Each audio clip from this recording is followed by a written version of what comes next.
Welcome to the Take Me to Europe podcast with your host, cultural anthropologist Monique Skidmore.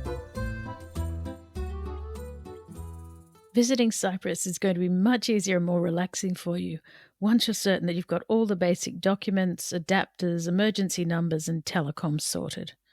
Cyprus is a little bit different from other EU countries because it's divided in two by a border. So we're going to cover all the practical things you need to know before visiting Cyprus, beginning with passports and tackling money, time zones, taxis and tipping. So all travellers to Cyprus obviously have to have a valid passport. You've got to ensure that your passport's expiration date, if you're going into the south, the Republic of Cyprus, is at least 3 months beyond your intended departure. And it's always recommended you have 2 blank pages within your passport in case stamps are needed. Now, your visa requirements will depend on your nationality. So citizens of the European Union, including Iceland, Liechtenstein, Norway and Switzerland, don't need a visa to enter Cyprus. You just need your national ID card. On the other hand, visitors from non-EU countries must check visa requirements. Some countries such as the US have visa exemption agreements with Cyprus, so you can enter without a visa for a specific period. But still, several non-EU citizens may require visas. There are different types of visas available for Cyprus, such as work, business, student and tourist visas. Now, Cyprus may be an EU country, but it's not yet a member of the Schengen area, but it is imminent. So right now, a Schengen visa is not valid for entry to Cyprus. The best place to find information about the Schengen zone application, but also the best place to find information about ETIAS, the EU Travel and Information Authorization System, is on the dedicated ETIAS website. That's ETIAS.com. It has up-to-date information on the ETIAS documentation and on the status of Cyprus's Schengen zone application. If you are not an EU citizen or from the Schengen area, you are going to need an ETIAS. It's currently set at €7. It will be valid for several years, and it's not going to come into force until 2025. So apart from a valid passport and the correct visa for your trip's purpose, some other documents that technically you might have to present at the border control include a return ticket, proof of accommodation, and travel insurance. That really depends on your nationality. Also, if you intend to stay in Cyprus for a longer period or for other reasons like education and employment, you may need a residency permit or a long-term visa before you enter the country. Now let's talk about the other part of Cyprus, the Turkish Republic of Northern Cyprus, or the TRNC. So as I mentioned, Cyprus is a unique case in the EU. Although internationally it's known as the Republic of Cyprus, it's divided into these, I'm going to tell you 3 now, separate territories.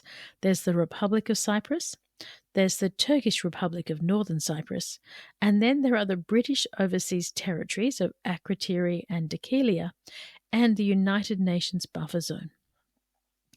So there are a few aspects of travel in this country that are unique, especially if you're interested in visiting the Turkish Republic of Northern Cyprus. So firstly, the TRNC is a self-declared state recognised only by Turkey. So the passport and visa requirements differ from those on the island's southern part. To enter the northern part of Cyprus, you have to have a valid passport, valid for at least 6 months beyond your intended departure for northern Cyprus. But because the TRNC is not a recognised country, rather than stamping your passport, you receive a separate permit on your arrival, and you may also be asked for proof of your accommodation and return tickets. That has never happened to me. But if you're arriving at the TRNC through ports or airports that are under Turkish Cypriot control, so for example, I fly from Istanbul into Erkan International Airport in northern Cyprus, and I'm not an EU citizen, so there is a possibility that I can't cross the border to southern Cyprus because my passport won't have a valid entry stamp. I won't have been considered in southern Cyprus, that is the Republic of Cyprus, to have entered the country legally. In reality, these rules are becoming very flexible. There is a little bit of wriggle room here, but it is a risk you're taking. If you plan to enter the Republic of Cyprus through the UN buffer zone from the north, you are taking a risk that you'll be allowed through. If you're visiting North Cyprus from the Republic of Cyprus, then it's much easier. You show your passport, you obtain an entry permit from the Turkish Cypriot authorities at the border. This is done by thousands of people every day, through the passenger only and through the car border crossings. It's also important to realize you can't just stroll into the buffer zone. For a start, it's got barbed wire right around it, but also it's actively patrolled by the United Nations Peacekeeping Force. Let's talk now about money. Cyprus's currency is the euro, which makes it very easy if you're visiting from another Eurozone country. And if you need to exchange your home country's currency into euros, there are lots of currency exchange offices. Hotels still offer exchange rates, but obviously the banks are a better rate. Although cards are widely accepted in the rural parts, some small businesses and street vendors will only accept cash. So always have some cash on you. There are lots of ATMs around. Ensure that your debit or credit card is enabled for international use, and keep an eye on your fees and withdrawal limits. Now, the TRNC, the official currency in northern Cyprus, is the Turkish lira. Even so, they do accept euros in the touristy areas, so you don't have to worry about exchanging money for another currency if you're just popping over into North Nicosia, for example. It's just in the remoter areas that you may need lira, and it's always best to pay for taxis on the northern part of the country in Turkish lira.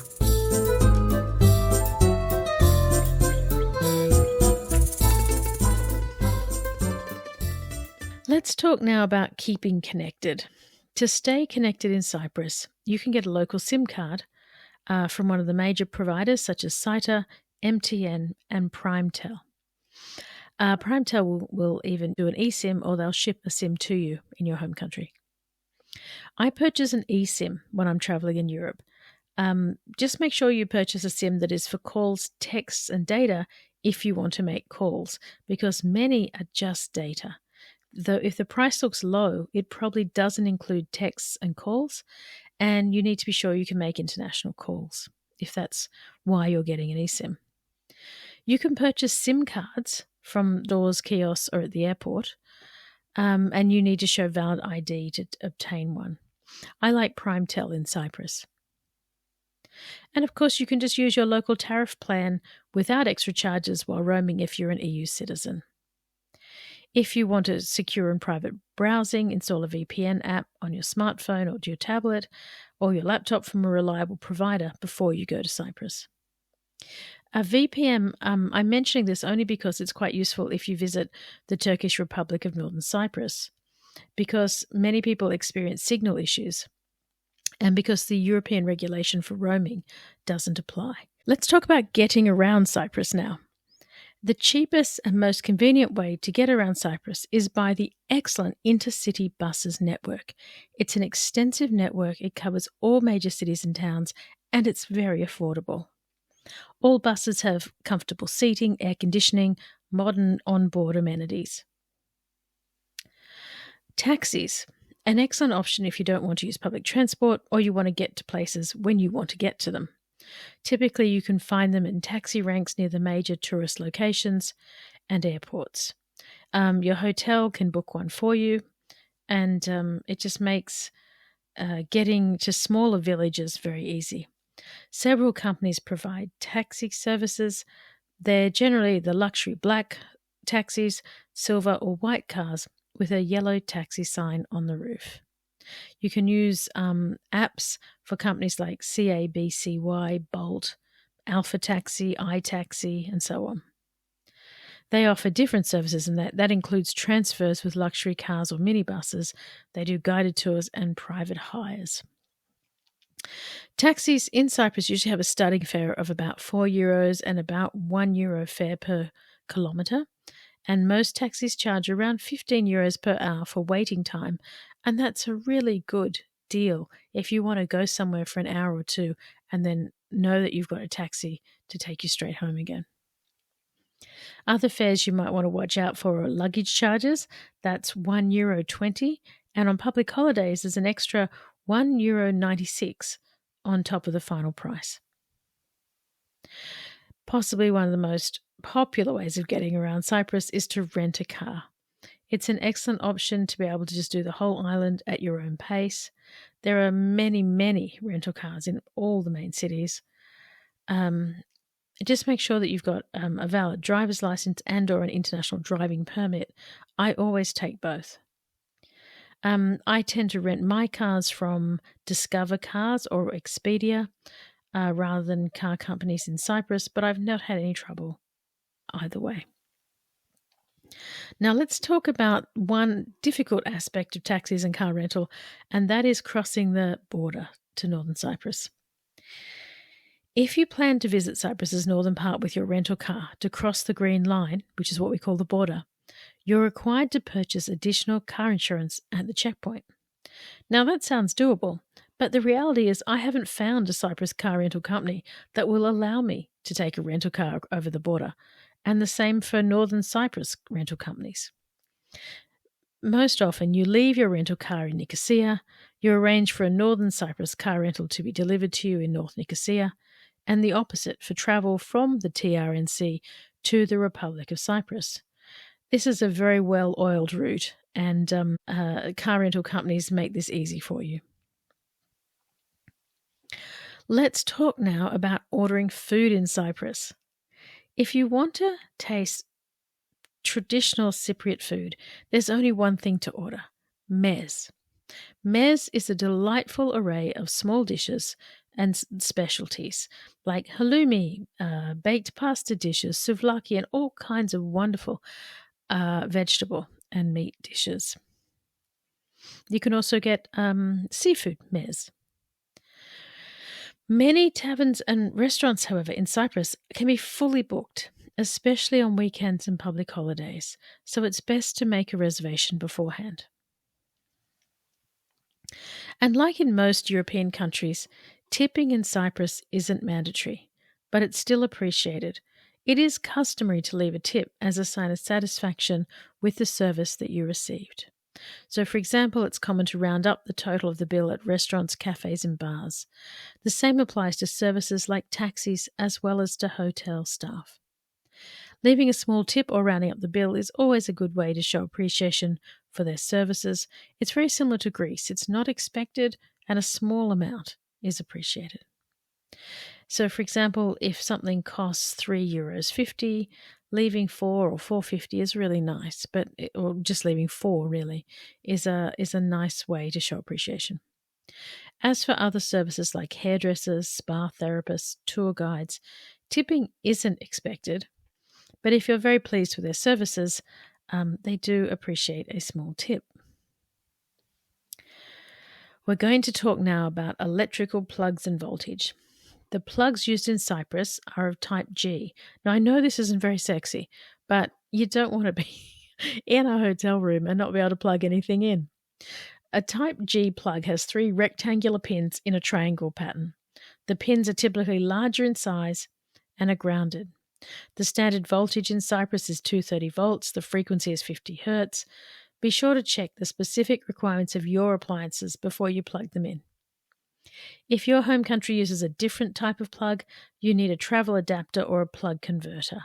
They're easily found in travel stores or other shops. I always have a whole bunch of them because quite often I need to charge 4 or 5 things at once, and so I need to find every power point there is in the room. Cyprus follows Eastern European Time, EET, from late October to late March. Well, at the end of March, it changes to Eastern European Summertime, EEST, until the end of October. This means that Cyprus is either 2 or 3 hours ahead of the Coordinated Universal Time. There's no time difference between Greece and Cyprus or Turkey and Cyprus, but Cyprus is 1 hour ahead of Italy. We're going to talk just very briefly about Cyprus safety. Cyprus is one of the safest countries for tourists in Europe. It's known for its low crime rate and its friendly atmosphere.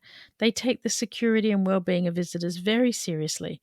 Local authorities do make efforts to maintain a safe environment. But like any destination, you should be aware of your surroundings, cautious of your belongings, and follow local laws. In other words, just take the normal precautions of all travellers anywhere. There is nothing in particular to worry about in Cyprus.